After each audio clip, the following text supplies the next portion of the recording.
On Saturday morning, Mark arrived at the school once more. The sun was bright in the sky, casting long shadows across the front lawn of Ridgemont High. He parked his truck and stepped out, feeling a little nervous but mostly excited to pick up the desk that felt like a piece of his personal history. As he approached the entrance, his heart skipped a beat. Standing next to Mrs. Watkins were two people, a man and a woman.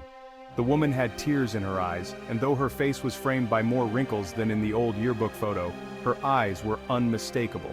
They were Linda's eyes. Mark's heart pounded in his chest as he came to a stop in front of them, his hands trembling slightly. Mrs. Watkins smiled warmly at him, her voice filled with emotion as she spoke. "Mark, I'd like you to meet Danny and Linda." Mark swallowed hard, his eyes flicking from the woman to the man beside her. The man's face was worn, lined with years of experience, but the resemblance was undeniable. He was looking at Danny, his birth father.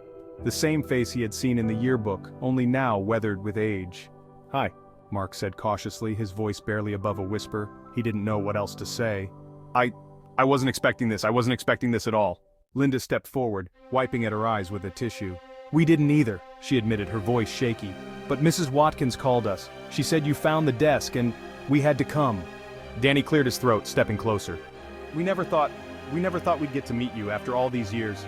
Mark stood frozen, his mind racing. He had dreamed about this moment for as long as he could remember, but now that it was happening, it felt surreal.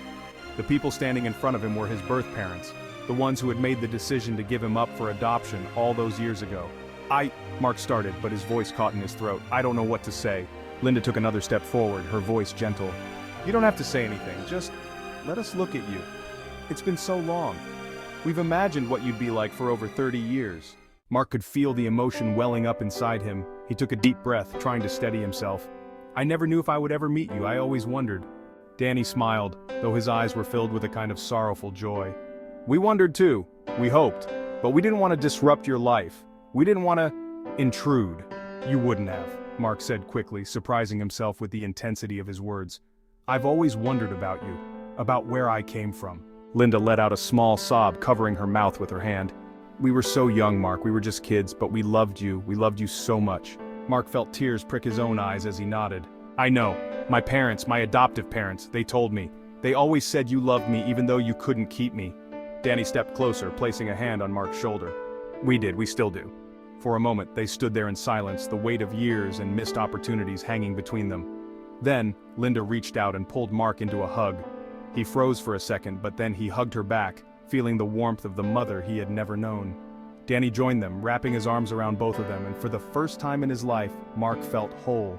Mrs. Watkins watched from the side, a soft smile on her face. "I thought you might like to meet them," she said quietly. "It seemed like it was time." Mark pulled back from the hug, wiping his eyes. "Thank you," he said, his voice thick with emotion. "Thank you for everything." Linda smiled through her tears, her eyes shining. "No, Mark, thank you for finding us." The desk was loaded into the back of Mark's truck, but as he drove away from the school, it wasn't just the desk that felt like a piece of his past. He had found more than just a carved name on an old piece of wood. He had found his roots, his history, and the two people who had given him life. It was a reunion he hadn't expected, but one that had been written in the stars long before he'd ever known.